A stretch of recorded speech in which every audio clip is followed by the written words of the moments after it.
Annyeonghaseyo! Welcome to Afternoona Delight. We're Leah, Megan, and Amy, romance novelists and your K-romance guides. So grab some dekboki and listen to your new favorite unease. Hi everyone! Welcome to another sister pod crash of the Afternoona Delight podcast. I'm here with my fellow Afternoona Asks co-host, Grace. Hi, Grace. Hi. And also from Afternoona Asks ND pod, we've got Fran. Hi, Fran. Hi. Hi. So I think this is the first time the three of us have done a pod together, right? Let alone done it on the Afternoona Delight podcast. Yeah.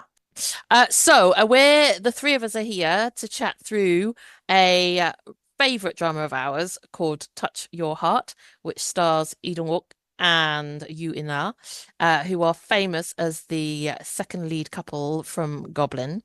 And we're going to be chatting through the drama in the usual Afternoon Delight deep dive way with a non-spoiler section at the start, and we'll also have a chat about who might like this drama, what kind of things about it might appeal to people, and why you should watch it if you haven't already watched it. Then we'll jump into the spoiler section, and at the end we're going to talk a little bit about autistic coded nature of the male lead and why we think some of his characteristics are autistic coded. So first of all, I thought we should kick off with the origin story for this drama, which I think is quite cute. Fran? Yes. So I actually, like probably many people, found this drama after watching Goblin and falling in love with the second leads in that drama. So you do what you do. I Googled the leads and found this drama and got the romance with those two in the lead roles that I wanted after watching Goblin, I guess. So they were such a fan favorite in Goblin because this is something that apparently doesn't happen in K-dramas, right? That actors who already acted together in a drama are cast in a drama again as a couple. So this is quite a rarity, I guess. That because they were such a fan favorite in Goblin that they got their own drama. Right. Yeah, I know. And I think we're very lucky that this drama is also really good and not a disappointment. So I think for many of us who came to this drama for some healing, I guess, I think we all found something in here to enjoy because sometimes spin-offs or, second stories don't always live up to the very high expectations that fans put on them. Yes. Right, totally. I guess it's quite a different story, so it's not really, it doesn't have any relation really to Goblin or anything like that, or they're not really to their characters that they played in that drama. So there wasn't really any danger that this would be seen as like, oh, this is part two. Yeah. Right. Although I'm sure that some people could have thought of this as, yet another reincarnation of these two characters from the Goblin story, since that, reincarnation theme kept happening there. Although, you know what? When you were saying that this doesn't often happen, it occurred to me that Something in the Rain and One Spring Night, didn't they originally try to cast the exact same actors? Oh, really? Yeah. So they wanted Sun Ye-jin for One Spring Night, did they? Yeah, I had seen that or heard that somewhere, and then she was like, "No, I don't want to make the same drama." Which is fair enough, yeah. I think it is interesting phenomenon, like because I think in C dramas it's more common that you get a similar pairing again because fans like want to see the same actors again. And it happens more often. But I think in K dramas it's almost like it's deliberate that you don't put the same couples in together again. Right. And maybe a lot of that is the actors don't want to revisit the same roles and things like that. I mean, it can be difficult, right? To not play the same thing again, like there's like for the people who then come to the new drama kind of expecting the same thing or the same feelings or the same kind of characters as they saw in the first drama, like you kind of like have to get over that first and kind of like convince them that the new characters that you're playing are also good and are also worth loving, and that this new story, although it is probably very different to the first story, is also worth watching. So there's like this additional hurdle to overcome, I feel, which is, I don't know, it can be quite dangerous, I think, to like attempt it, or quite risky, I say, for like, viewing numbers and stuff. Agree. Totally. And, not wanting to get typecast or get stuck in certain genres or whatever. Probably plays into that too. So let's give a little spoiler-free synopsis of what this drama is about. Fran, would you like to give us a little intro into the main characters and the setup and the general story? We have our female lead. I've forgotten the actress name again. Yoo-ina. Yes. Yeah. So we've got Yoo-ina as an actress who got into a scandal 2 years prior, and hasn't had any acting or other jobs in that time due to the damage that basically her image suffered. It is hinted at from the start that she was tangled up in something and was proven innocent quite quickly, although at the beginning we don't know the details of that. She's portrayed as the nation's sweetheart. Everyone knows her dramas, which are usually slightly cheesy rom-coms, but everyone also knows her from numerous advertising jobs she's done. The drama starts off when her manager visits her and she finds a script he had wanted to give to another actress, but she loves it so much that she convinces him to give her a chance. The screenwriter, however, doesn't really believe in her abilities because, she's known to be like sort of like bad actress, like maybe cute but not very good. So she's given the task to prepare for this character, which is going to be a lawyer. So she's asked to work in a lawyer's office for 3 months so she can actually accurately portray this. And this is where we meet our male lead, Dong-wook, who is a lawyer at that firm, and she is assigned as a secretary to work for him. So it starts out as an office romance and kind of strangers to lovers, if not even enemies to lovers. There's a lot of prejudice and stereotyping at play, many misunderstandings, and they clash a lot. It's all very cute and fluffy pretty quickly, though. Yeah. I mean, and I think a lot of that cute and fluffiness is just the character that Yoo-ina plays. What's her name? Oh Jin-shim. That's her real name, actually. Yeah. Her actress name. She keeps saying, "Oh, Yoon." Oh Yoon-seo is her What is stage name? Stage name. That's right. Super. I mean, she's just so adorable and cute. And like, a lot of the fluffiness comes from her. But I also thought it was really interesting how this like not very recent drama, because it came out in 2019, touched on a lot of really current topics, that we on Afternoona Asks and our sister pods have covered recently, actually. For example, they talk about the 52-hour lawfully mandated work week, and the way that the woman prosecutor, who is Lee Dong-wook's character's friend, her name is Yeorum. So the way that she's talked about, like, oh, she's so ambitious, like in this kind of negative way. Oh, she's so heartless. Actually, in Korean, it's 피도 눈물도 없어, which means she doesn't have any tears or blood. Which I like because it's like a little bit more colorful, Yeah. Would that phrase ever be used for men, or is that a pejorative like to women phrase? You know what? I think it can be used both for men and women. And I think that maybe at a different point in this drama, it is used for Lee Dong-wook's character as well to describe him also. Yeah. So I don't think it's gendered. Okay, that's good. Yeah. But most of all, given the recent situation with Suga of BTS, the way that South Korean celebrities are treated by the country's media when, they step out of line or are perceived to have done so, as well as like, kind of the proliferation of malicious comments that get posted under these like, very speculative articles that are put out just, just to get the clicks and the eyeballs. Yeah.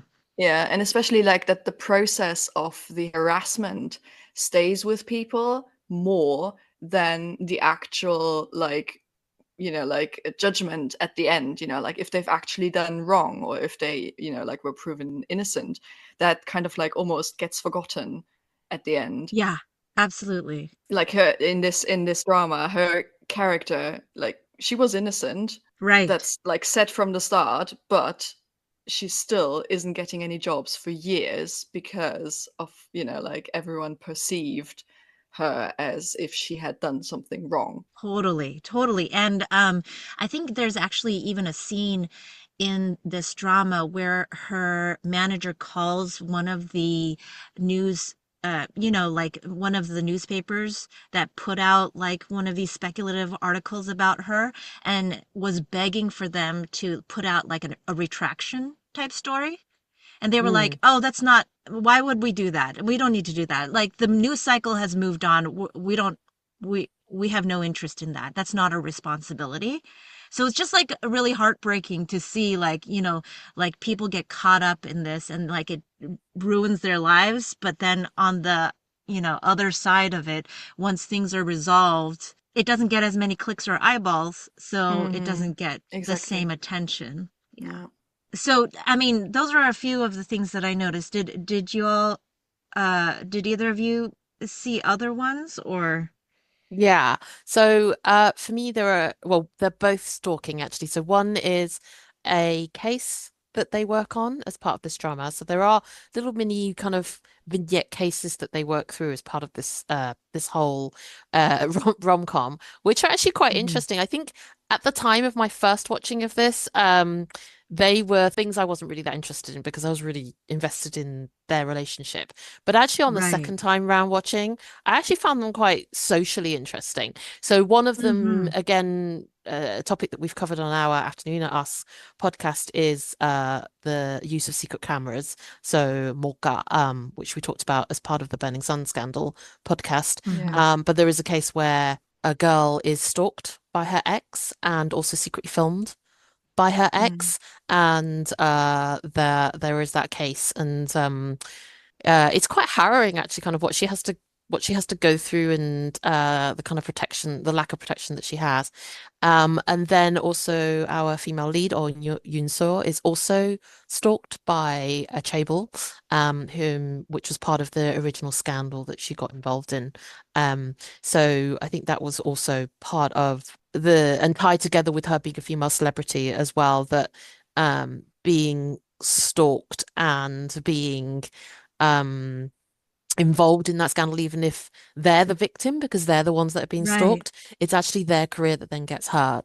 And we touched on that again in the Burning Sun scandal, where we talked about K-pop actresses that had had a similar thing happen to her with an ex-boyfriend who had taken photos and shared them, and her career becomes wrecked, even though she is the victim of that original crime.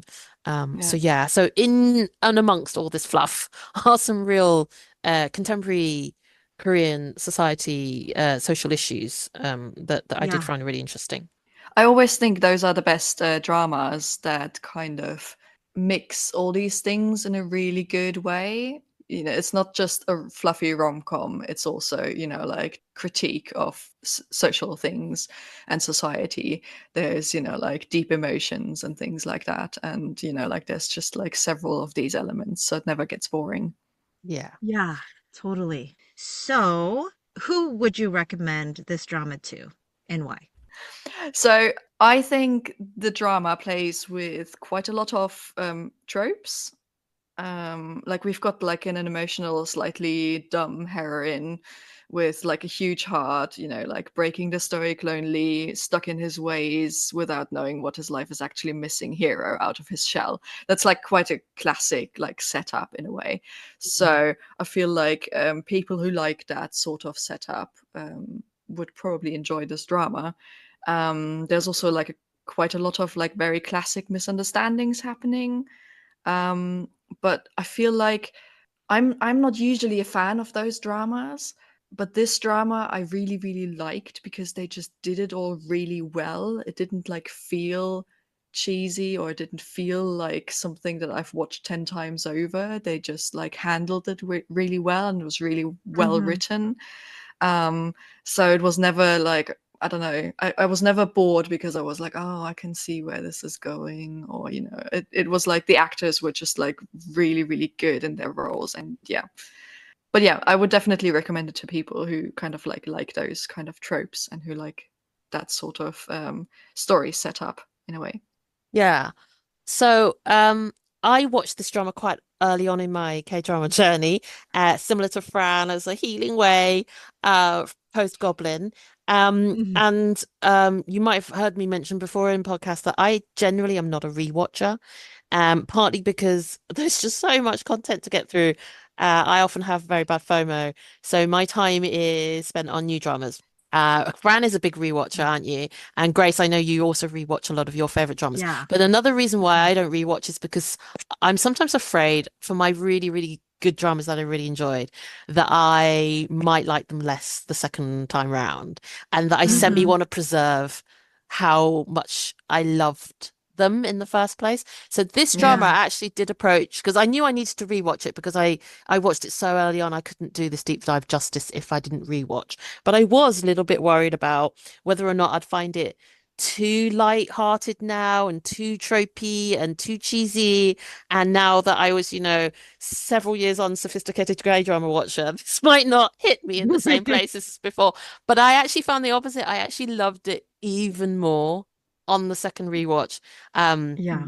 Because partly because you have a longer time to dwell on things, and obviously I do come now with a bit more experience, so I'm enjoying things that I see as tropes. There were quite a lot of in-jokes in this drama that I didn't catch the first time around. So, for example, there is a very, very quick blink and you'd miss it scene reference to the drama Signal, which I recently finished. Is a classic K-drama thriller starring it's Lee Jae-hoon, and her name is she was in Kim Hae-soo, who was also recently in Queen's Umbrella and is like a total queen of an actress. And they're actually coming out with Signal 2 soon, hopefully. This is like a 2016 drama, it came from that vintage Goblin year. But there is a little scene where she's acting in a Signal pastiche drama. And Signal itself is about police officers who can communicate with each other. It's a time travel fantasy one. But it's quite serious, and it centers around a police station. But her version centered around some insurance in an office, and so like it kind of gently takes the pee, but it, like I said, it's what a blink and you miss it kind of references. So I caught all of those kind of like smaller like in jokes that I'd missed the first time around. So I just really loved it. And I think also, like, I think the first time I watched it I was coming off the high of like discovering Dong-wook and how like falling in love with him, his character, and his goblin character and this character kind of in the same vein. So slightly dorky, slightly like clueless. And she's the one that's like more with it than he, like knows her feelings better Emotionally, than emotionally, and is kind of like cute and kind of like pushes him in the right direction.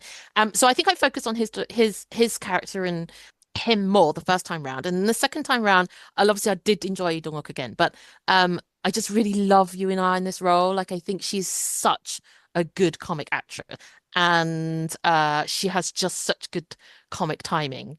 And she reminds me a little bit of like Elle from Legally Blonde in that kind of role of like she just manages to really capture this, like she's ditzy and a little bit like ignorant, but she's so cute and so charming with it, and really, really, really big-hearted. So you can't not fall for her. But her character is actually like it's really good because she's so good at playing it. Because I think that like this character could be easily unlikable if it wasn't played with the charm that she plays it with. And obviously the two actors have amazing chemistry together. So it's really lovely to see those on the screen. And then also I love Oh Jung-se. So anyone who has listened to either my it's okay to not be okay pod, or the recent Death Game pod that I did with Megan will know how much I love him as an actor. And I think because this is an older drama, like he's in a kind of a side role, which I don't think we'd get to see anymore. So we get to see, and he is brilliant as Eden Walk's boss in this law firm, and he gets some of the best comic scenes. And he and Eden Walk have really great comic chemistry together as well, which again I hadn't appreciated the first time around. So it was really lovely to kind of revel in him doing this role, because again, I think as an actor, he has gone on to more prestige kind of roles. So we don't see this kind of role for him so much anymore, which is a shame because he's just so good at it. And there's this one scene I remember that really encapsulated just how good he is. It's like it's not a spoiler, but they stop at a motorway service station and they're all very, very keen to get her snacks. And Eden Walk is like walking along the car, ready towards the car, like cradling one corn dog in his hand, because he's like, and he's really like really cute with it, because he's like, oh, I'm gonna give her a corn dog, and like I've like prepared it and everything. And then Oh Jung-se comes along and he's got like literally a bouquet of corn dogs in his hand, and he's like walking along the corridor with this big dick energy, kind of like, yeah, I've scored this like massive bouquet of corn dogs for her, because he has a massive crush on her. And it's just so funny, and the whole drama is just full of like beautiful comic moments like that, which again I think I appreciated more the second time around. I love the running jokes that we can see throughout the drama. Like those two like always meet in front of the elevator. Oh yeah. And they always comment on it. Yeah, it's really funny. Yeah. What about you, Grace? Who do you think would enjoy? I think anyone who enjoys the rom-com genre would appreciate this one. I mean, like I tend to like a little bit of slice of life with my rom-com, and I think this has some of that, along with like you know, as you mentioned before, the social issues, and as Fran said, you know, like the kind of interspersing the romance and the comedic moments and the serious moments all through, so you don't ever really lose interest. Like I love that about Korean dramas in general, how they how they throw serious moments into light-hearted dramas, or throw light-hearted moments into serious dramas and things like that. And I think this is a particularly well executed version of, you know, that thing that I love so much about Korean dramas. And so, and I agree with you, like, I think maybe actually, coming off of Goblin, like the Oh Yun-seo, Oh Jin-shim character at first was like a little bit like too girly and, like cutesy and stuff like that for me the first time I watched it, but I so appreciated her charm and her sincerity, and you know, kind of her like gumption this time around. Like she played such a three-dimensional character. You know, like you really believed her when she was being all cutesy and stuff like that, but you also really believed her when she was being concerned about like the social issue that was playing out in front of her, or when she was being vulnerable about like the terrible things that were happening in her life and in her career. I just thought she like gave such an amazing performance in this drama. So I mean, people who like Korean dramas, like, even if like, no, honestly, even if you're not super into rom-coms or whatever, I think this has just enough of everything that like almost anyone who likes Korean dramas could enjoy it. I feel like the drama also acknowledges this, that you know, people might be a bit prejudiced when they meet her character at first, because the first few episodes kind of take us with the other people in the law firm on the journey of discovering like that there's more to her than just being kind of like, you know, the way she is at first glance. And you know, like we kind of like go through that like, oh you know, like she's also like that, and oh she's also like that, and oh actually she's really caring. And you know, like the drama takes us through those steps. It doesn't just assume from the first minute that we just like characters that are like slightly, you know, like dumb at first sight and like super emotional. Yeah. I don't know. Does that make sense? Yeah, it does. Yeah, totally. So for me, I also really love my favorite rom-coms are ones with a slug of angst in them. I really love a rom-com that kind of makes me cry in the middle when there's like a dark moment when you feel like the couple are not going to be together after all and they have to go through this kind of like journey. And this drama, despite it being really cute and fluffy, has proper slug of angst in it. So if you like that in your rom-com, this drama serves it up. And it made me cry the first time round, and it still made me cry the second time round. Yeah. There's like a good section of this in the middle. Like it's not, it's not a blink and you miss it. There's a good. So if you like that, then this drama kind of work for you as well. The other thing that I thought was quite interesting that I picked up the second time round was she does a little bit of foreshadowing, actually. So at the beginning, there's a little edge of enemies to lovers about them. They're also grumpy and sunshine. That's another like classic trope that they are too. He's grumpy, she's sunshine, obviously. But at the beginning, he's very cold to her. And she's obviously an actress that's used to people adoring her. And she's also that kind of personality that everybody kind of loves her. And so she's met a man that like doesn't think that she's like the nation's sweetheart and doesn't really know who she is and doesn't treat her like the princess she's used to. And she's just a little like off put by that. And he's just really very play it straight, like you're here to do a job, so do your job. And she can't do anything, right? Because she's never worked in an office. She doesn't know how to work a phone. She, everything's pink. And she doesn't really know what she's doing. And so and she gets really annoyed with him.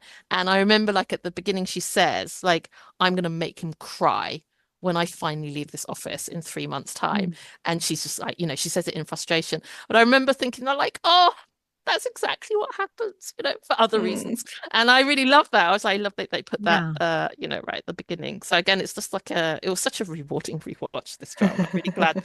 I'm really glad that we did this deep dive to be able to like, because otherwise I'll be honest, like it would have been one of those things that I'd be like, I will eventually rewatch it, but never quite get around to it. Yeah, I actually never thought to rewatch this one because I think, my first watch of this had been so colored by coming off of the like, the afterglow of Goblin, the hangover of Goblin, that like it didn't, I don't know, I don't think I was disappointed. It just didn't blow me away. Yeah. Because it was right after this something big and epic. Yeah. But so I never thought like, oh, this is one of my favorites, I have to revisit it.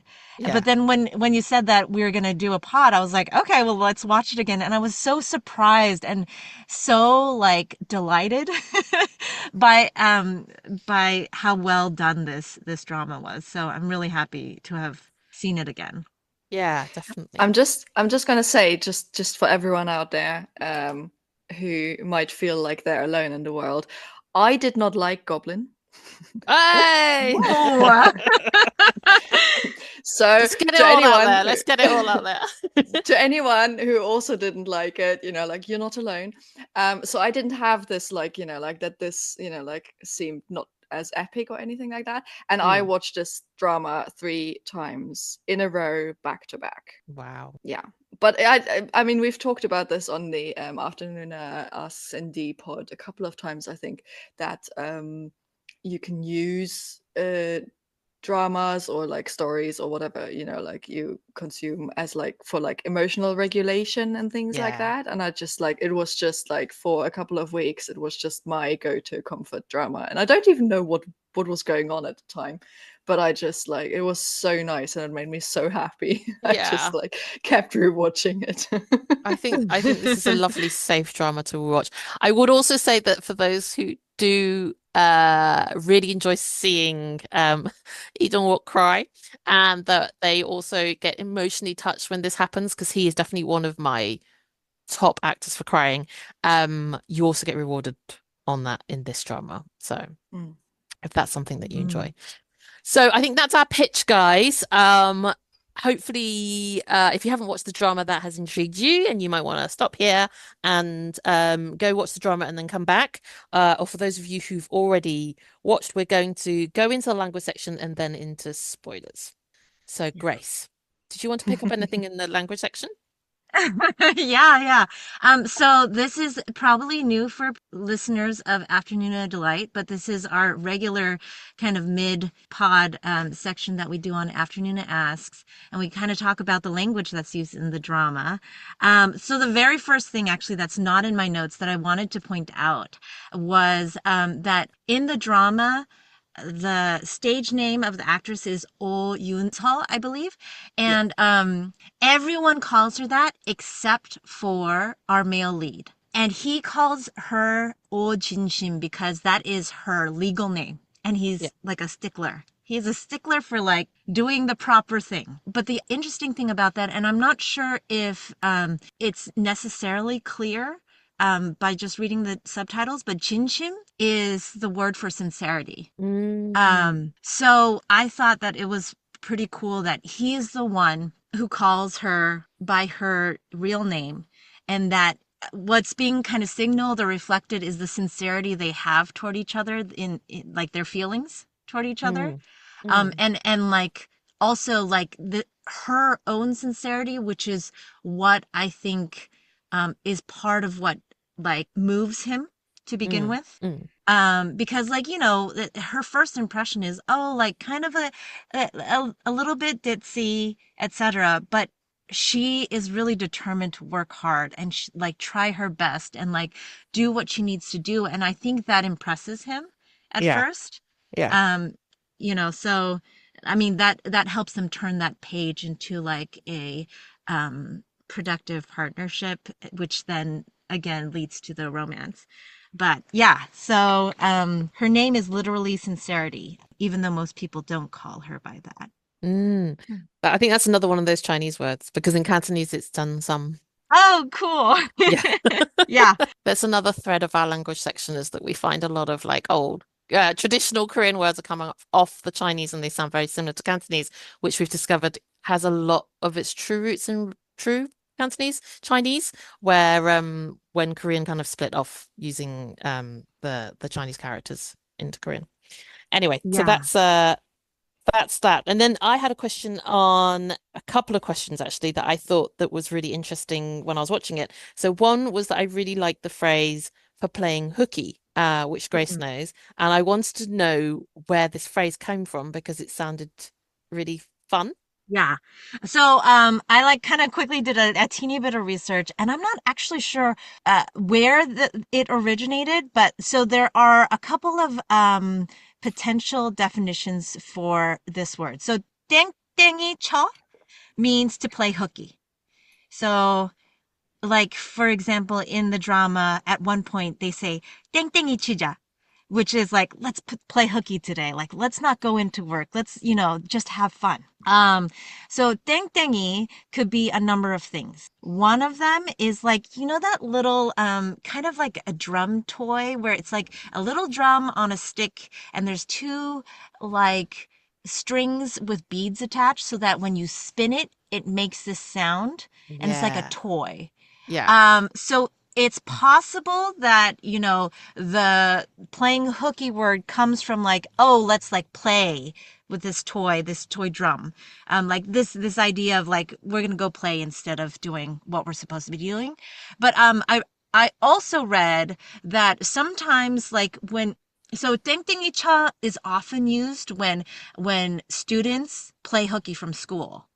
And it's probably the most used when students play hooky from school. So it could also be because when students play hooky from school and their teachers are taking attendance, they're like marking like circles to say like, oh, this person isn't here today.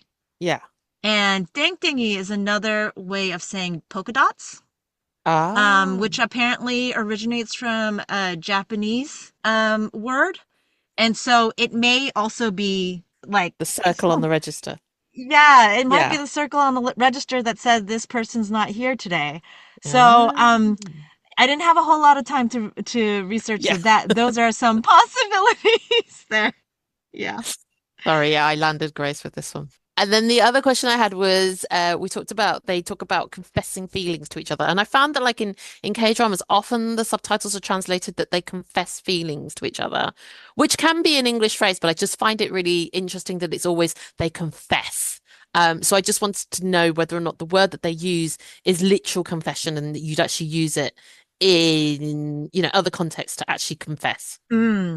So I have heard it used in other contexts, not just in like a romantic context where someone's confessing their romantic feelings, but I think heard it in non-romantic context before. I'm not sure that you would necessarily use that same word for like if you had committed some kind of crime or infraction that you turn yourself in and confess. I don't know if that's exactly the same thing, but it is the word that is used when people are telling each other about their romantic feelings toward each other. So that is the literal translation of the word. Oh, did I even say the word? 고백. Quebec. Quebec. And actually there's a play on words in one of my favorite dramas, Go Back Couple. It's actually Quebec couple. So it gets translated Go Back Couple or Quebec couple or confession couple because I think Quebec couple was meant to indicate that there's going back in time, but also that there are feelings that are being revealed. Yeah. So they did that on purpose, I'm pretty sure. That's why go back, because go back's an odd phrase, isn't it? It's the way they translate it. It's just I've always found it a little bit kind of, it felt like a literal translation rather than how you'd necessarily say it in English. Yeah. And it is a literal translation because it's 고백 couple, I think. So it's like the Konglish in the Korean title. Yeah. But Quebec and go back are like used in kind of a punny way so that you could get both meanings. That's cool. Yeah. Great. Okay. Thanks, Grace. Yeah. So now we're in the spoiler section. So if you have not yet watched this and you want to keep all of this a surprise for yourself, this is the time to go. Let's start off a little bit lighter and talk about our favorite comedic moments and romantic moments in this drama because, like we said, there's lots of really good ones. Sarah, you go first. So my favorite comedy part is actually right at the beginning. So I watched this drama after I watched Descendants of the Sun, so I felt like I got the in-joke on this one. So when Oh Yoon-seo gets the script that Francie mentions at the start that she's determined to do, she starts imagining herself as the lead in this drama, and they are all pastiche scenes of Descendants of the Sun. So there's an iconic Descendants of the Sun scene where Song Joong-ki lands in his military gear in a helicopter, and Song Hye-kyo's scarf falls through the air and lands on the ground. It's a really iconic K-drama scene, and they recreate this with Yoo-na as the female lead, and they have, instead of Song Joong-ki, they have Jang Ki-young in a cameo. And at the time, I did not know who Jang Ki-young was. And I remember thinking like, well, he's not Song Joong-ki, so this it's not so cool. But obviously now, like, several Jang Ki-young dramas down, and he was the second male lead in Go Back Couple, which Grace has just mentioned.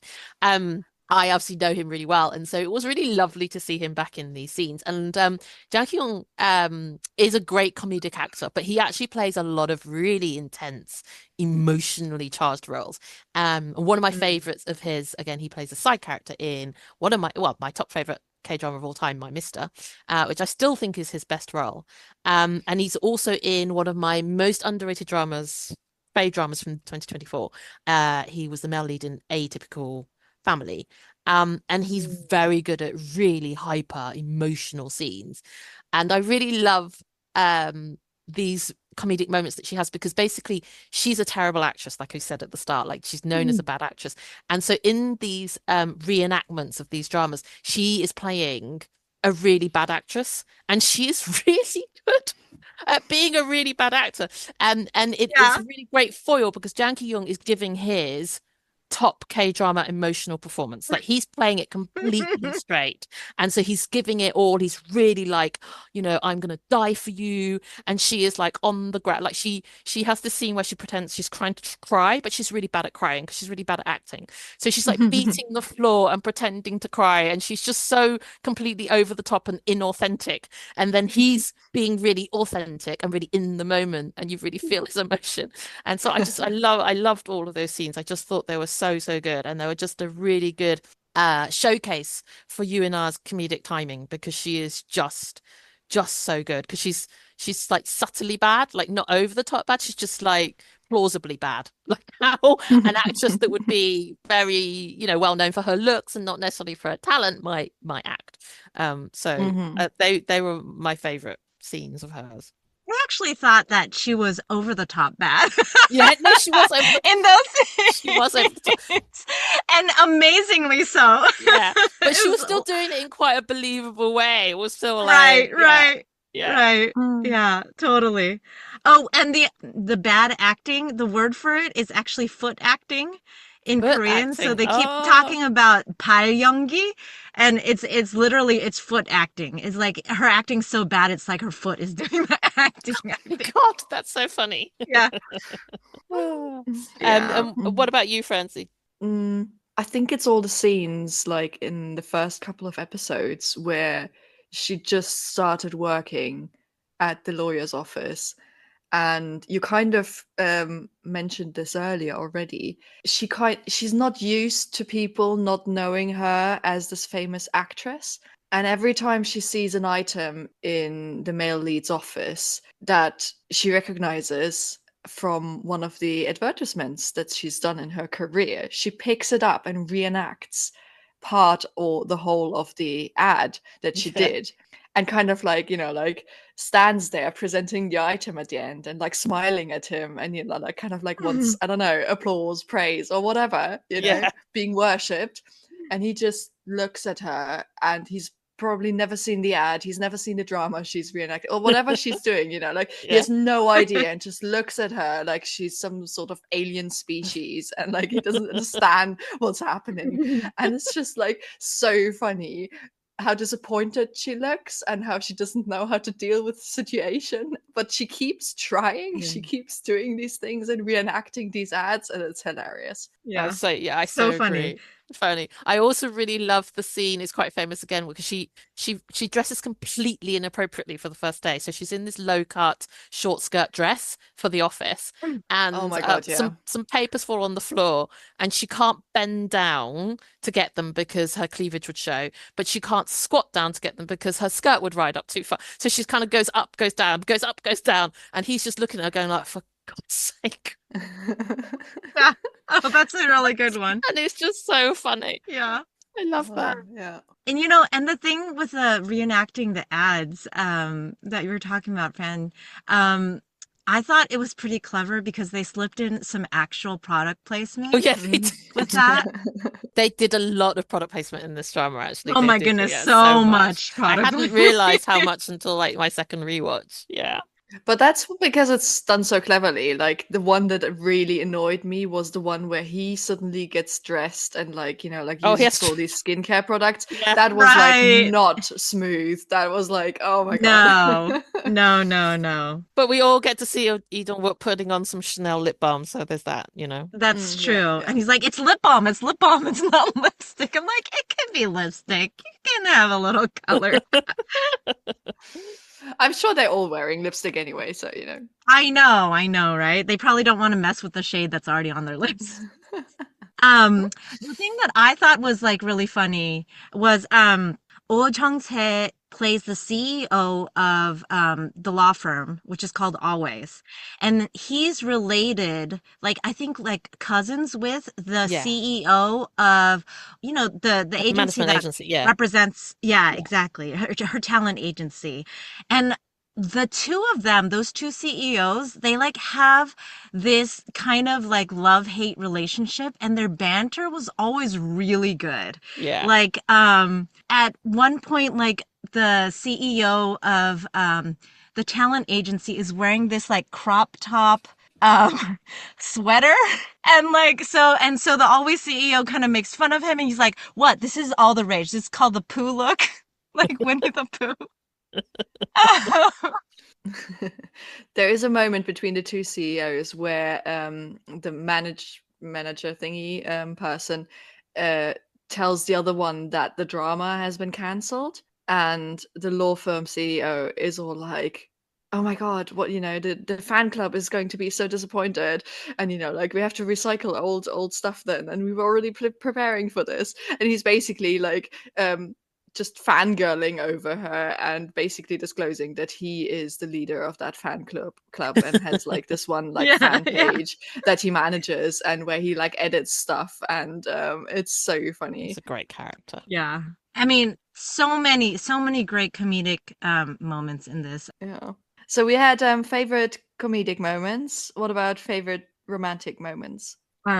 So for me, every time they kiss, oh my goodness, they're so good at kissing. They are good. They're so tender and romantic, and I mean, they like really seem to mean it. It's none of this like bug-eyed, like shocked stuff. It's really like, I don't know, they kiss really well. So that's one of them. And also like the way that he like does thoughtful and sweet things for her. I love how he thinks everything through so much, and like it's like logical, and like he has a lot of like thought and meaning to it. It's not just like on an impulse. Like he really thinks everything through, and I love those moments where that plays out. Yeah. There's this one moment where I think he researches what to do when your girlfriend is sad, and he researches this by watching her dramas and wanting to do what basically her boyfriends in quotation marks in the dramas did for her. Yeah. Which is just like so sweet. Yeah.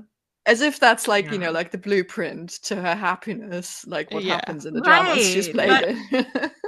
But I mean, so much of her dating, quote unquote, dating experience is that fictional experience. So it actually makes a lot of sense, because it's like, okay, what might she expect a boyfriend to do in this situation? Yeah. It's like, well, she hasn't really dated before, so so probably what. Yeah, but also it's for him. He hasn't dated before, so he really needs the advice. He needs someone to explain it to him, and to Yeah, and this is a theme through the drama that he does always do the research as well. So one of my favorite romantic scenes is the confession scene.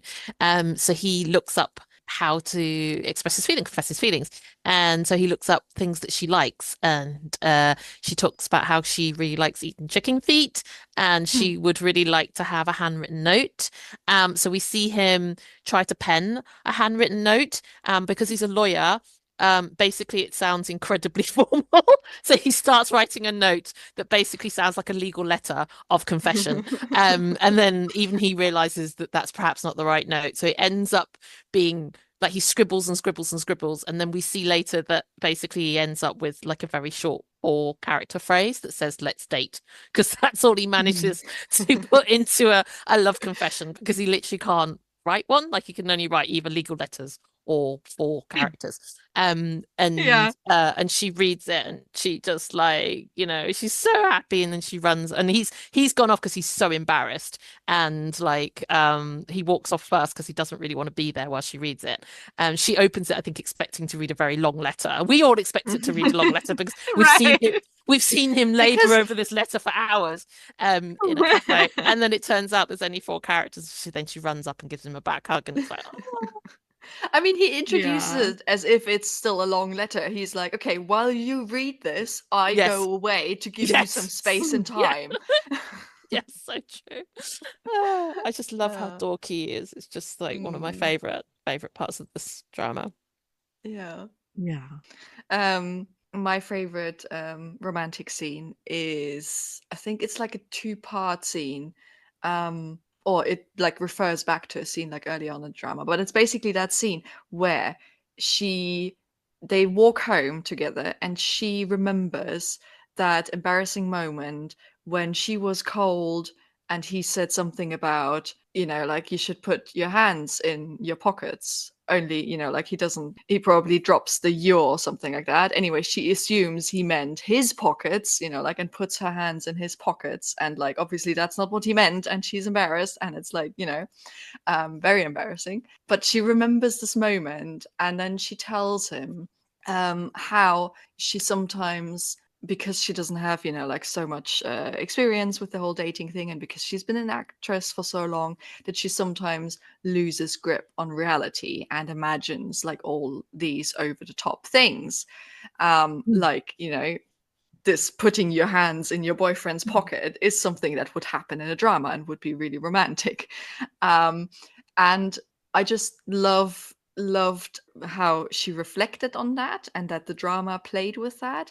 But second, what made it really, really sweet is that he indulges her when this happens. He then takes her hands and puts them in his pocket, even though it's like completely ridiculous, but he knows it makes her happy. And it's just, yeah, that was so sweet. Yeah. So sweet. I also thought it would be fun to talk about that angst, our favorite angst scene, or it's mainly I want to have a chat about my favorite angst scene, which is one of my favorite K-drama scenes of all time. So this happens when he suddenly breaks up with her. So he breaks up with her for reasons. She doesn't know what the reasons are. Actually, I love the scene as well because basically he says, "Let's break up." And he is, in his character, he's very stoic. He doesn't have a lot of words. So she fills all the reasons in. So she's like, is it because of this? And is it because of that? Is it because I'm a famous? It's because you can't deal with the fame. Is it because I'm a celebrity? Is it because... And he basically goes, yes, to all of them. Because I don't think he's actually thought of like the reasons, or he might be too emotionally caught up to try and like spell it out. But she basically gives him a load of reasons and he says yes. But anyway, they split up and then we see scene after scene of him sitting at a bus stop. And we know that he drives to work normally because that's how he has gotten to work for most of the first part of the drama. So, but they do it very subtly. They just keep showing him being really sad after work, sitting at the bus stop. And scene after scene, we see him do this. And then we don't realize until like quite a few episodes on why he's sitting at the bus stop. So then there's one scene at the bus stop where he sits and he's so incredibly sad. He's been very incredibly sad about missing her for several episodes now. So we all really feel his pain. And he does the Dong-wook cry, where he manages to like eke out one single tear and it comes down his cheek. And we're all just crying with him.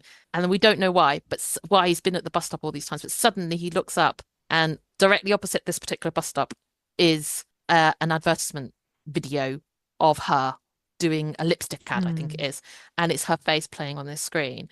And basically we then realize that every night after work, like after he's probably had to hold it in all day, he's gone to sit at this bus stop so that he can see her face before he goes home. And it's really like, oh, it's just so well done because they don't overplay it, they don't overdo it. It's really quite subtle, but it builds up. And so by the time we realize it as an audience, that's what he's been doing all this time. Like our heart just goes, oh, you poor man. I love that. I love that scene. Yeah. The other one that I really liked was where she comes back in the office and then she ends up sitting on the staircase, like really, because she's really upset that she doesn't. Oh, actually, I've got another. It's not an angsty, but I've got like so one tiny bone to pick, right, with this drama. I remember now watching it on the rewatch was that when they actually get back together, when he confesses the real reason why they split up. I now, with a more modern K-drama heart, would want her to more expressly say why she was really disappointed that he didn't communicate this with her and basically took away her agency and her decision of whether or not her celebrity and her dating him was going to impact her career, because he kind of made that decision for her and didn't consult her. And I wanted a little bit of a lesson for him and for him to realize that he took away that agency from her, and that if they want to grow as a couple going forwards, that he needs to communicate and not just go down the path of noble self-sacrifice without discussing it with her first. So that was my one niggle about their relationship that this drama Yeah. missed, I think. I thought in other ways the drama was quite progressive about certain things. Like, I don't know if you guys remember that scene where she finally, after like agonizing over it for weeks and months and whatever, that she couldn't tell him that she was actually at the law office to prepare for a drama. She was like really like afraid, right, that he would be angry with her. Yes. But when she finally told him, he was all like, no, I told you before, if you have to keep something secret because it's the best thing for you at that point in time, then that's totally fine with me. And I thought that was like so incredible. That really blew my mind. And I thought that was like, in like other dramas you would expect, like that to be another point where, like there's miscommunication or there's disagreement and they have a falling out or whatever. But no, he just like says those 3 sentences and everyone's there like, whoa. Yeah. He's so right. Yeah. Yeah. I It's agree very with you. mature and Yes. healthy. It is.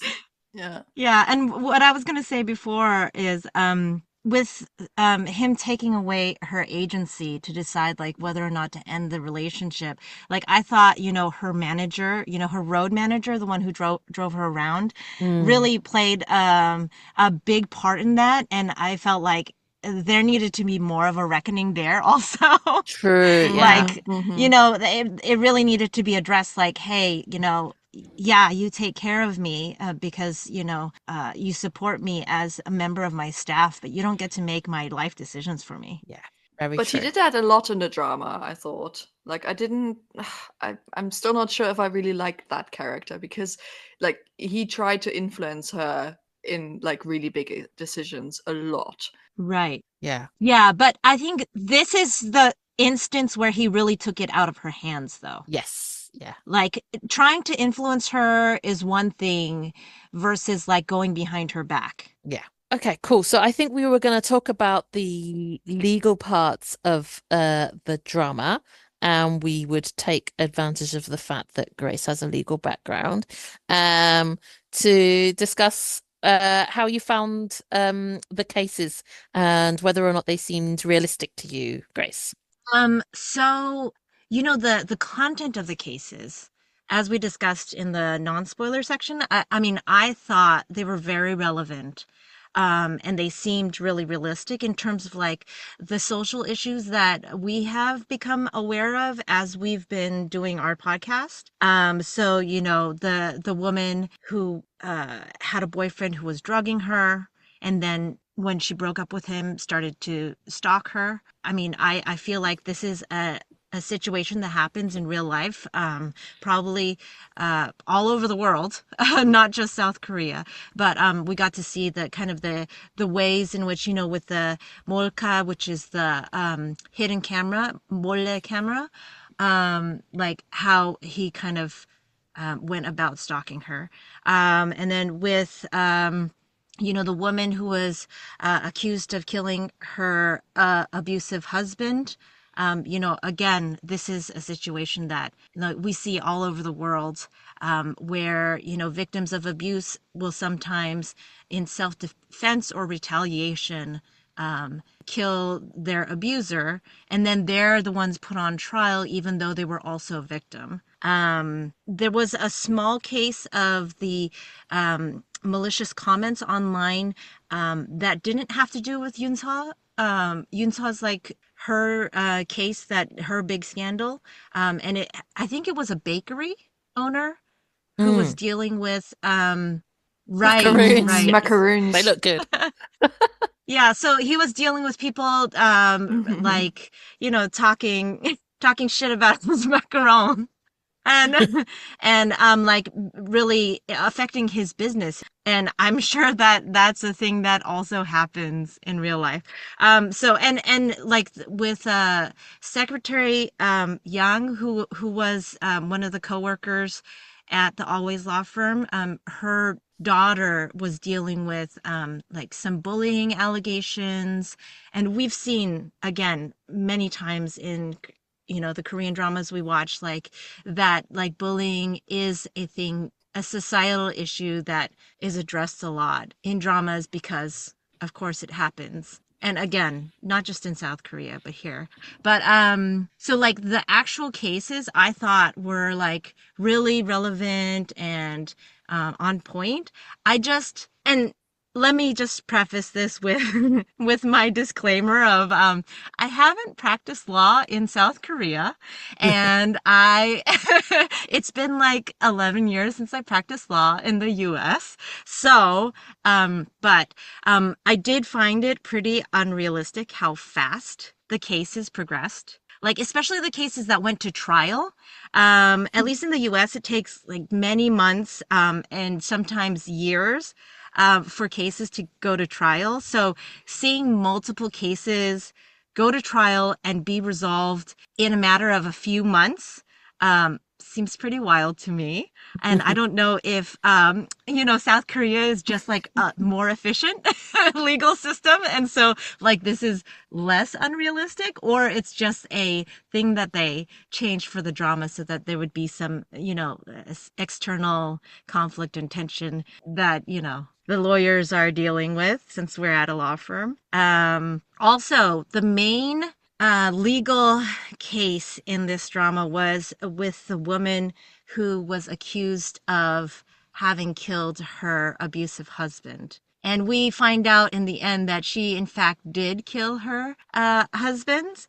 So on the very first watch of this drama, the big thing that jumped out at me was like, how is he representing this woman in the first part of the case? And then when it comes out that there was a male accomplice and it's made to seem like he's the one who actually killed this woman's husband, he then goes and represents him instead. So I did a little bit of research, and it turns out that in South Korea, the rules of professional responsibility for lawyers don't contain an express duty of loyalty to the client the way that I learned in, my US legal experience and training. And so like that was one big difference. And like also there's like a clause in there that basically makes an exception to the duties for the lawyer's duties to the client when it's for the good of society. Which I think it is really a reflection of like, how South Korea is like a more collectivist, less individualistic country. And so I thought that was really interesting. And they bring it up as a big controversy, like, oh, there's this conflict of interest. Like, he can't represent this man after representing her. And they talk about it in terms of legal ethics in the drama. But then the court just goes ahead and lets him like enter his appearance as this man's attorney after like essentially having represented a defendant or co-defendant in the same case. And I just don't think that would ever happen, at least in the US. I have no idea about Korea, but like it wouldn't happen in the US. And I kind of feel like they may have like messed with that a little, because it seems like everybody knew that there was this conflict of interest. So it seems odd that the court wouldn't be able to just bar him from being the lawyer for this man. So anyway. Well, also, especially because it would kind of like, or it might taint the lawsuit, right? If there's like such a big interest from the public in it, and everyone's talking about this, like how this is a conflict of interest and things like that. Like they wouldn't want that to influence the jury and the decision making and everything that's going on. Like just because of that, I would feel like the court would say like maybe not, maybe let's have someone else. I mean, I think that the jury already maybe would have been tainted because it was like a huge story in the media from jump. But like, I mean, if this got it more in the news, perhaps also that would be like an aspect that the court would take into consideration to like keep him from representing the second defendant in the case. Yeah, but in any event, like it's like big red flags for lawyers. I think like to see this kind of conflict of interest just play out on the screen, and it just be like, oh, and then it turned out okay, so we're all fine now, and he's a great lawyer, and this is great for our reputation as the Always law firm. Like it wouldn't be. So yeah. And then the last thing is so lawyers don't generally go around reciting like legal code or like articles of the Constitution, like just in like general conversation. I mean, like we have to learn a bunch of stuff, but mostly we're not memorizing it. We like do our research every single case because things like the law changes, it's in flux. So both case law and, legislation. So it's not like this the one thing we learn and then spout out every time we get a chance. So that's another part that seems a little unrealistic to me. Although when our male lead does it, and we haven't really said his name because his character name is really hard to say. It's like Kwon Jong-rok. Yeah. Kwon Jong-rok. It's really hard. So that's why we've been saying our male lead. I mean, at least that's why I've been saying it. So, but when he does it, it really it actually reminded me of Attorney Woo. Yes. For people who've watched Extraordinary Attorney Woo, she goes around doing that a lot too. Reciting laws, penalties for crimes or infractions, things like that. So that really made me think of that other drama. Yeah. And I think for me, I mean, we wanted to get to that later too, but for me, that is like one of the things that kind of like is a little bit like autistic coded for me. Like just to have this, I don't know, it seems like a safety thing, at least in some situations for him, to kind of like, he doesn't know how to react, or, like the situation is a bit too much, but he knows, like law, and he knows this stuff. So this is kind of like his defense strategy to kind of like resort to what he knows. And then he, like he's quotes all these things, all this legal code and stuff like that. That makes sense. Like, uncertain social situation, like, well, there is this relevant law that might apply, so. Well, there was this situation that I can think of, like right at the end, when I think it's like one of the last couple of episodes or something. She's like a famous actress again, and they're reunited and blah, and they're taking a stroll around a lake or something like that, and people recognize her and kind of like come up as fans and like want to take pictures and like really crowd around them. And he's like, oh wait, stop, and you can't do this and you can't do that, and like he deals with the situation and kind of like tries to keep her safe and tries to keep the fans away by kind of like saying all this legal stuff on what will happen if they actually take pictures or hurt her or whatever. Totally. So yeah, it's probably a good time to jump into the autistic coded section of this podcast, because we wanted to cover why we thought that our male lead might be autistic coded. So Fran, what were some of the things that you noticed? I think the first thing for me, although it's quite stereotypical, was the facial expressions, or some might say the lack of facial expressions, I guess, because like we meet him first in an office setting with his colleagues, and he's like perfectly polite to everyone, but we don't get like the like what is like customary, like all the smiles and like all this stuff, or like like reactions to when others say something to him. They're like kept at a minimum. He doesn't like like his face doesn't react.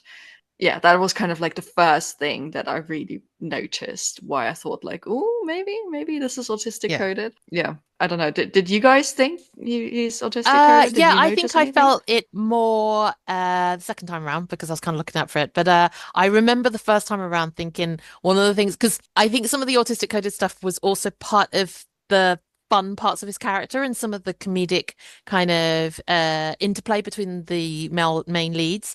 So for example, I really liked it when she was asking him something which was more socially contextual. Like we would understand that she was actually angling for something else or trying to make him say something else. And he would just literally take what she said at face value and just repeat back like the question that she'd asked him and totally miss the social cue of what she was really asking him, which was usually something to do with their relationship or like her trying to gauge his feelings or something. He would just repeat back the law or just go, well, legally that would not happen. This would happen instead. And she'd go off on one. And I do like when they go for the drive-through theatre movie, I think there's a scene there. But another time I found it really funny was when they got trapped in an elevator. And she's looking for him for reassurance because she's quite scared. And instead of reassuring her, he quotes statistics about how many deaths happen due to falling elevators. And I really like that part of his character. So I think some of the autistic coded stuff for me was some of the kind of more comedic things about the contrast between their characters and the chemistry that they had was really funny. Yeah, there's this moment where I think she's complaining about this like rivalry with another actress, and she at the end she's like, I want to sue her or something like that, and he's like, well, you can't. She was like, okay, I just wanted to kind of like vent a bit. And he like totally didn't get that. I think they also mentioned quite a few times that he has a childish palate, so he likes his coffee. I mean, partly because he was doing product placement for Maxim Coffee, but I think it was Maxim Coffee. But they mentioned quite a few times that he can't drink proper coffee, doesn't like proper coffee, has childish taste in coffee and childish taste in food. So he quite likes like simple bland food. We also have the classic, so we've done quite a few of these autistic coded episodes on Afternoona Asks MD, and quite often they are lawyers. So obviously we've had extraordinary attorney Woo, we've had the male lead in Loving Contract, we've had Ji Chang-wook's character No Ji-hyuk in Suspicious Partner. So one of the threads of autistic coded characters is that they seek justice and they believe in fairness. And we see this in the case that Grace was talking about how he will pursue fairness over his own reputation, over the potential damage it will do to his law firm. Like for him, it's much more important that he rights a wrong. And so there's a really strong sense of justice in his character, which is also quite common, I think, in autistic coded characters in K-dramas too. I have to say that I really like on the rewatch as well, like I really enjoyed, because it's been several years now since this drama got made, and I think in that time all Lee Dong-wook dramas have been a different kind of character totally. Like he's been so cool, he's really world weary, Tale of the Nine Tails, A Shop for Killers, and so we haven't had this kind of goofy, socially awkwardy Lee Dong-wook character for a while now. So I actually really enjoyed rewatching it, and I think I really appreciated some of the physicality of his performance as well. Like towards the end, in the last episode, he's cooking her breakfast and he goes in for a kiss, but it's like really awkward and not smooth. He's not like smoothie charming Lee Dong-wook. He's like super awkward, and like his arms are kind of like awkward, and he kind of does awkward smiles, and he's just so goofy. And then he does this little double hit on her arm.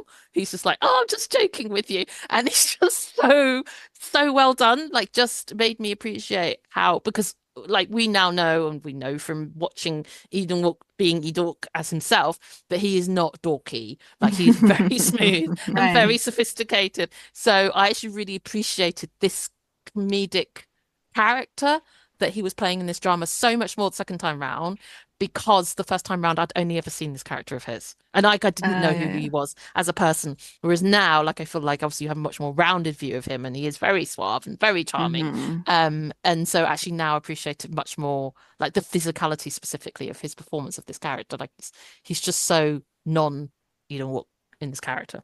Yeah. And I also appreciate that the physicality like reflects kind of like the awkwardness I feel in that moment and the awkwardness he might feel in that moment. Like it's really nice to have that visual representation of that, like inside us all, we don't think we're like the coolest and we're all a little bit awkward and Yeah. feel a little out of place, and like just seeing that in his physical mannerisms is like really relatable and refreshing to me.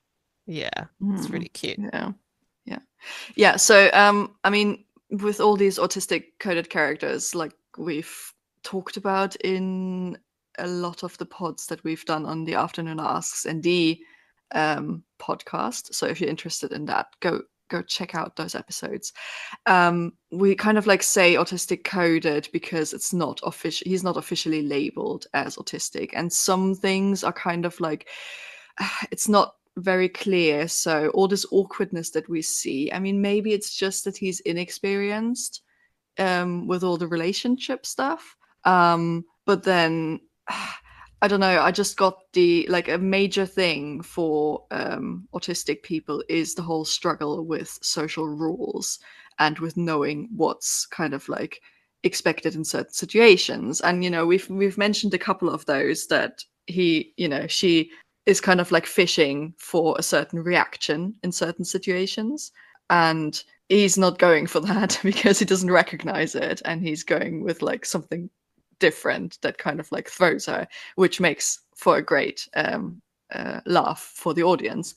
But there's a scene where he goes like in the first third of the drama where he goes to lunch with an old crush of his, and he doesn't really understand that that's a problem, but the way he goes about it, about finding out what the problem is, because she's upset, the female lead is upset that he went to lunch with the old crush and not with her. The way he goes about it is like, you wouldn't do that, like I wouldn't do that, you guys probably wouldn't do that, and it's just like so cringe when I watch this. Because at first he does what you would do, he asks about it, but she's all like, oh, I'm not gonna tell you, I'm all gonna be like dropping hints and playing upset, but I'm not actually going to tell you. You have to figure it out yourself. So he doesn't get his answer, and then they go to a company dinner, and he basically asks the same thing again in front of everyone, and he kind of like describes the situation from his perspective and kind of like asks everyone's opinion on if he's made a mistake or not, and she's so embarrassed and she gets so upset, and she kind of like tries to get out of the situation, and in the end she just says like, oh, I was just hungry, so that's why I was upset, and it had nothing to do with the situation. But he doesn't get it. He doesn't get that she's still upset, and he's like, oh, nice, we've resolved the situation. And he's like all like smiley about it, and then when they're alone again afterwards, he's like, oh, I'm so glad we worked it out. And she's like, like she explodes on him, and she's like, how could you do this? How could you embarrass me in front of everyone? It's just like he just doesn't, like, in this whole situation, he just doesn't get all like the social like stuff that's supposed to happen and that's expected and that's appropriate, and how you handle certain situations. And he doesn't really understand how she would, like how another person would kind of like be affected or would feel in this situation that he's put her in. He just doesn't. And I felt like that was like very, very much autistic coded, that whole like situation. Yes, definitely. Yeah. And it made me think of so this concept that I think my sister told me about at some point a while ago, about high context versus low context cultures, because this missing of social cues thing, in Korean you would say 눈치 없어. So nunchi is this it's a big deal, because South Korean society is often described as a high context culture. So there's a lot of nonverbal cues. There's a lot of vibe and room reading and picking up hints to kind of like assess the situation that you're supposed to do. And apparently like less individualistic, more collectivistic societies tend to be more high context because it's like we don't want to embarrass people. We want to have a smooth and harmonious kind of interaction in society. And so we don't state things outright. So that's like the difference between high context and low context is a low context society. So, for example, the US is considered more of a low context society. It's like you say what you mean. You're much more direct. You say more of the things that need to be understood, even though, you know, there are hints, of course, and unstated things. But yeah, so it made me think of this and like think about like, oh, you know, maybe it's like extra hard for like neurodivergent people, autistic people.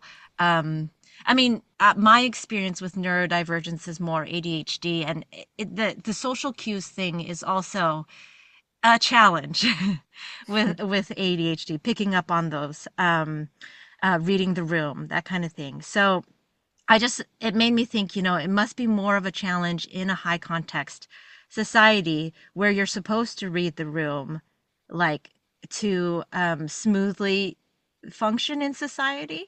And in Korea, if they describe someone as 눈치 없어, it's like kind of understood as you being a little bit not with it, maybe a little dim.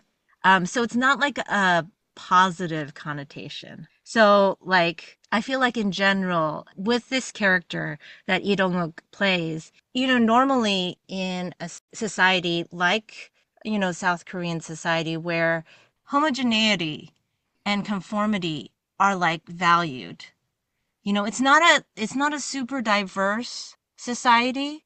So like you're supposed to fit in. Yeah, you're supposed to fit in. So like a lot of the reactions he might get when he is out in society and interacting with people is like, you know, a little bit of disapproval, like, oh, why is he being like that? And making people uncomfortable. Yeah.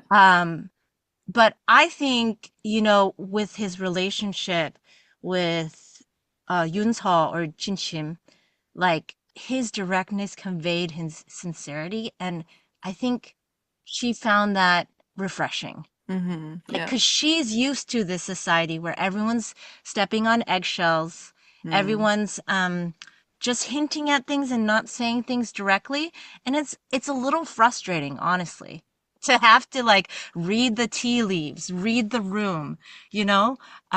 So like instead of her viewing him negatively for, you know, these like straightforward kinds of ways of communicating, I think that she was even more attracted to him because of it. Yeah. There were several situations where I think it was Seon and Yoram both like separately said like, oh yeah, he's really hard to work with, right? And he's really prickly and all these kind of things. And she was like, oh no, I don't see it that way, and I really like working with him. So that kind of like confirmed that. Yeah. Yeah, totally. And I think it like speaks to like what you value in like a working relationship versus a relationship. It's like, do you value that kind of like smoothing over of stuff, or do you want things to be clear and easy to understand? Like, you know, so like for me, I definitely always want clarity. I'm very much like if somebody comes at me with a high level concept, I'm like, give me examples. I don't understand. Like I want to know exactly what you mean.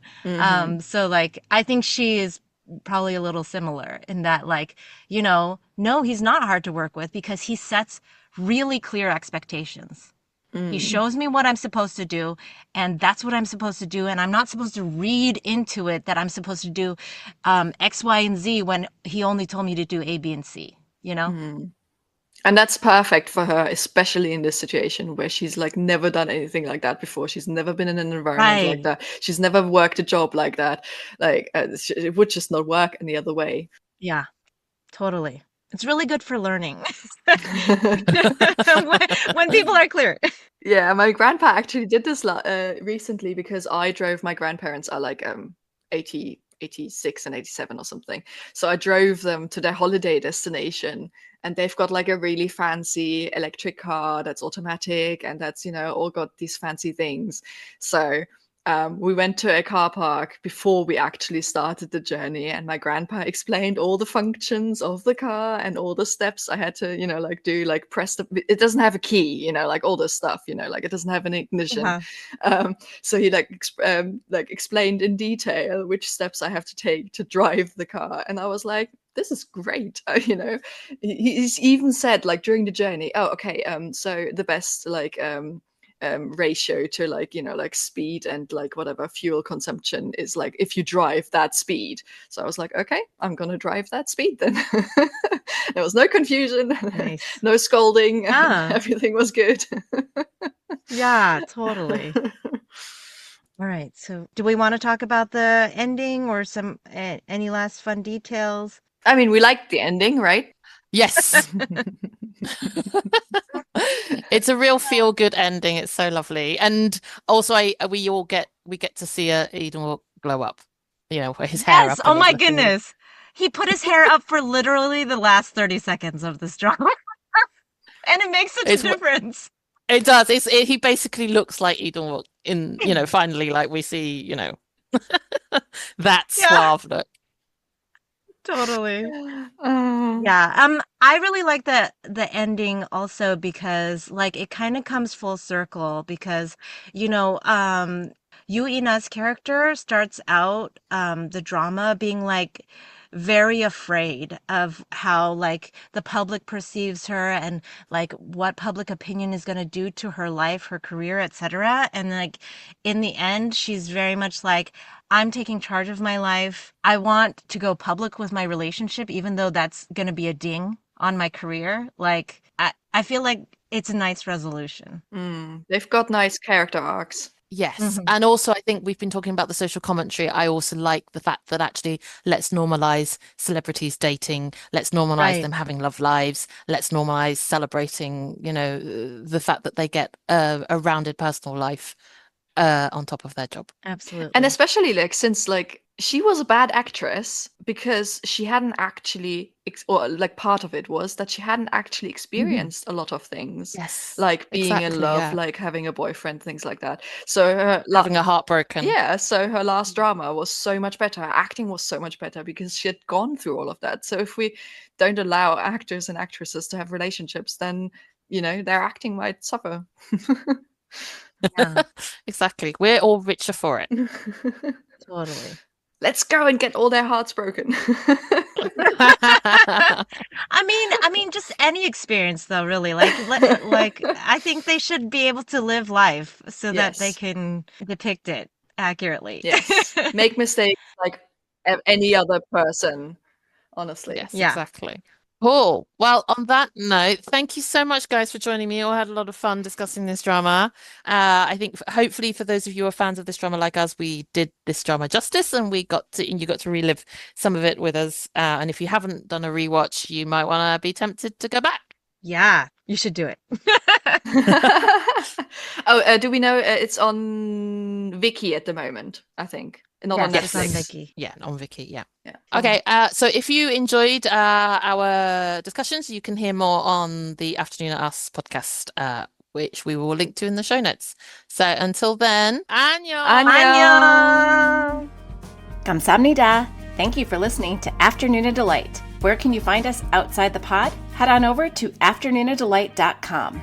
That's AFTERNOONADELIGHT.com. You'll find links to all our social media, our book recs, K-pop and K-skincare recs, and if you want even more Afternoona Delight, because really who doesn't, you can join our Patreon, where you can choose the patron level that's right for you. Join in daily K-drama conversations, listen to bonus podcast episodes just for patrons, and participate in our monthly live K-drama support group via Zoom. We can't wait for you to be a part of the community. Until next time, annyeong!